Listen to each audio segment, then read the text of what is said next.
E-scooters are here to stay, and a lot of people are using them. We asked Lime for some numbers. 85,000 riders since it launched in June of last year. 1 in 4 of those riders say they're using their cars less because of the scooters, even commuting around the city on it.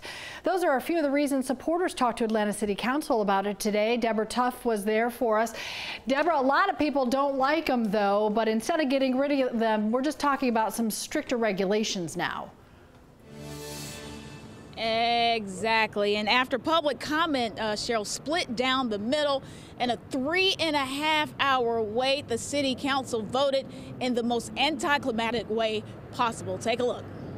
13 yeas, 1 nay. It is adopted.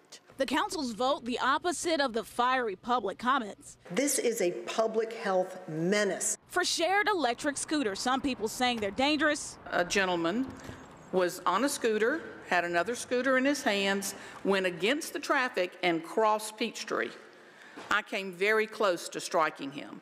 And to be perfectly honest with you, a part of me wish I had. Others saying they love them. These regulations, particularly the small scale of the program and cap, hurt lower income commuters in the Atlanta area. And that's why the city will do something about them, make people wear helmets, park them upright, and move them out of the way. I've seen 2 people trip over those scooters and fall flat on their faces. The city will even charge companies like Lime and Bird for permits, $12,000 per 500. When 11 Alive spoke with Lime Saturday, they seemed to be okay with the proposal. We're more than happy to comply with anything like that.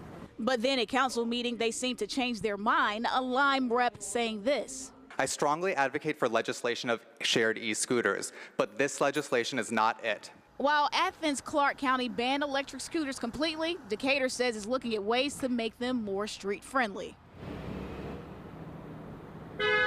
The city actually wants a progress report 90 days after the new rules take effect.